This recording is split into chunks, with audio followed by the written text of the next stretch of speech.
Юуны өмнө олон хүүхэд төрөж өссөн эрхийг урамшуулах тухай хуулийг буюу энэ маш чухал улс орны цаашдын ирээдүйтэй холбоотой энэ хуулийг санаачилсан өөрөнтэй гишүүн болон хамтран санаачилсан гишүүдэд талархал илэрхийлье. Мөн байнгын ороонд ажлын хэсгийг ахалж ажилласан Сарамжлын гишүүнтэй ажлын хэсэгт бас талархал илэрхийлье. Маргааш 5 дугаар сарын 15-ны өдөр олон улсын гэр бүлийн өдөр.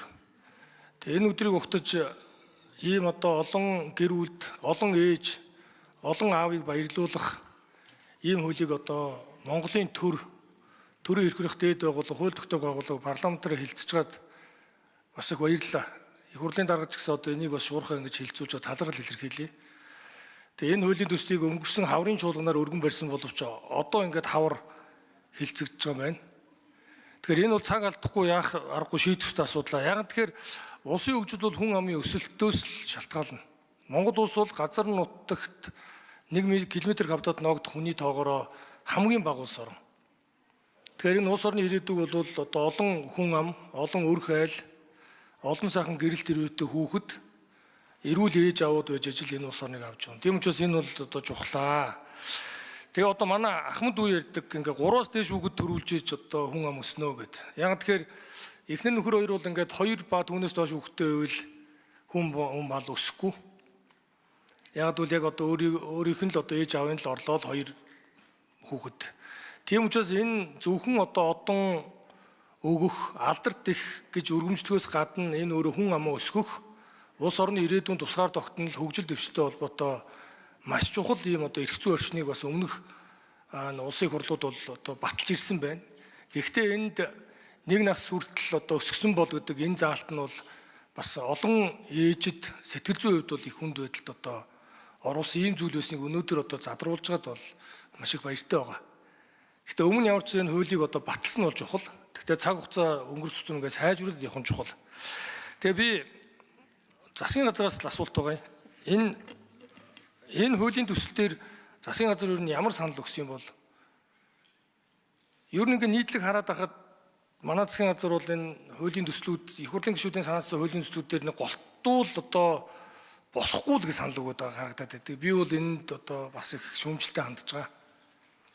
Яг тэгэхээр аль болох болох талаас нь харж энэ хөгжил дэвшилтэд тэмүүсэн зүйлээ хийж хэрэгжүүлэх нь бол чухал байгаа. Их хурл ч гэсэн адилхан манай гишүүд ч гэсэн засгийн газрын өргөн мэдүүлсэн зөв зүйтэй зүйлийг аль болох талаас нь дэмжиж энэ улс орны хөгжил, энэ эрх зүйн орчин бол үргэлж сайжирч явах л ийм л тогтолцсон шүү дээ бидний. Тийм учраас энэ дээр бас бие биедээ хүндэтгэлтэй хандаж энэ санал өгөх зүйл дээр яаж ханддсан болоо. Тэгээ энийг би бол засгийн газар асууя гэж бодсон. Тэгээ ер нь яг ямар хариу ирсэн байдığım бол энэ мөнгнөөс илүү хүчин зүйл чинь хүн штэ, хүний хөгжил, хүүхдийн хөгжил, гэр бүлийн хөгжил. Бид нар хүүхдийн асуудалтай, гэр бүлийн асуудалтай анхаарахгүй бол цаашдаа тэгэл шүүгч цагдаа прокурорын тоо нэмэгдээл байх та. Тийм учраас энэ дээр яг ямар хариу ирсэн байдığım бол тэгээ энэ дээр манай ажлын хэсэг бол хууль санаачлагч юу нь юу гэж үзсэн бол тэрийг сонирхож асууя. За засгийн газраас хариу ирсэн талаар гэр бүл хөдөлмөрийн байгууллагын яам төрийн нарийн бичгийн дарга ажлын хэсэг 4-р микрофон. За Бадамсараг гишүүний асуултанд хариулъя. Гэр бүл хөдөлмөрийн байгууллагын яам даваа жаргал. За уг хуулийн төслийг бол засгийн газрын зүгээс тодорхой байр суурийг илэрхийлж дэмжиж байгаа. За ер нь бол яг хуулийг нөхөн үйлчлэгтэй холбоотой асуудал хэрвээ яригдвал төсөв санхүүгийн хүндрэл үүсэх эрсдэл байхыг үгүйсэхгүй. Ер нь бол ингээд хууль санаачлаад нөхөн үйлчлээд явах юм бол бас энэ жишг тогтох бас ийм сөрөг үр дагавраас үүсч болзошгүй байгаа. Ер нь бол яг 57 оны анхны хуулийн концепцээр хүн амын тоог өсгөх одонтой ээжүүдийг тухайн үед бол Монголын хүн ам нэг 800 гаруй 1900 орчим мянга байсан. Тэгээ өнөөдрийн байдлаар бол 4 дахин нэмэгдсэн гэдэг маань хууль бол маш сайн үйлчилж эхэлсэн. За сүүлийн жилүүд бол хүн амын өсөлт 1.6 орчим болж багасж байгаа. Тэгэхээр хэвийн өсөлтөөс бол нэлээд доогуур байгаа учраас хүн амын өсөлтийг дэмжих бас нэг том хөшүүрэг нь энэ хууль болно гэж засгийн газар үзэж байгаа. Тийм болохоор хуулийн төслийг бол засгийн газраас бол бүрэн нэмжиж байгаа. Харин зүгээр буцааж одоо нөхөн үйлчлэгтэй холбоотой асуудал яригдвал энэ бол бас нэг жишг болоод эргээд одоо төсвийн санхүүгийн төндрөл үүсч болзошгүй гэдэг ийм барьцаартай байгаа. Ер нь яг улсын хурлын гишүүдийн санаачсан хуулинд засгийн газраас санал авах хууль тогтоомжтой хуулийн заасан байдаг. Сарын хугацаанд саналаа өгөхгүй бол гишүүд хуулийн төслөө засгийн газар тусгаал өгөх саналгүй гэж үзсэн гэдэг өргөн мэдүүлэх эрх нь үүсдэг. Дэмжихгүй гэсэн санал засгийн газар дэмжихгүй гэсэн санал өгсөн бол хэлц хэсэх одоо хэлэлцүүр явж явах үед засгийн газрын саналыг тухайн одоо эрхэлсэн сайд нь дэмжихгүй үндслээ тайлбарлаж уншдаг. Ийм бас нэгэн зохицуулалтаа. Энэ нэгэн зохицуултыг жоохон хэрэгжихгүй байгаад байна.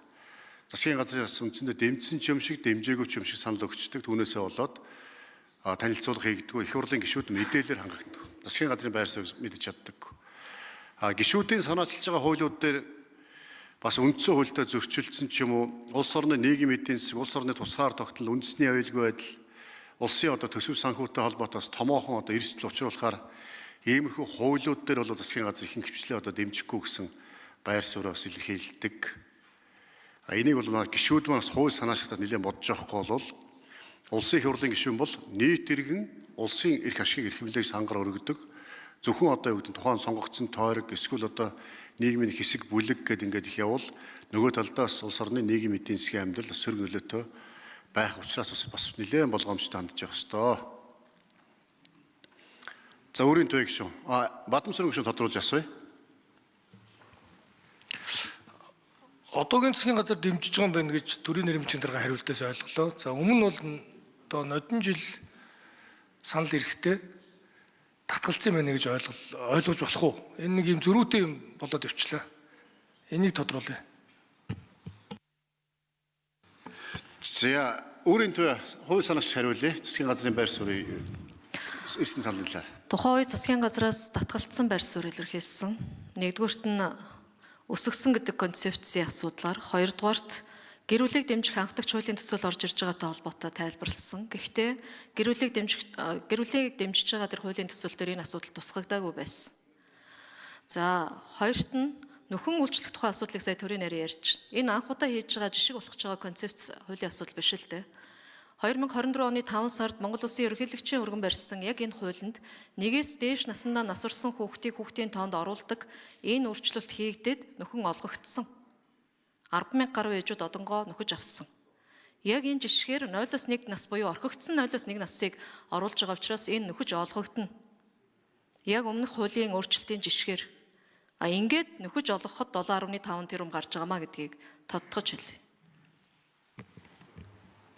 Тэр засгийн газар нэгдмэл байр суурьтай байдаг, төрийн бодлого залгамж чанартай, төрийн нарийн бичгийн дараа бас шинэ томилогдсон учраас мэдэхгүй байх шиг өмнөх засгийн газар дэмжээгүй одоо бид нар дэмжиж байгаа гэж.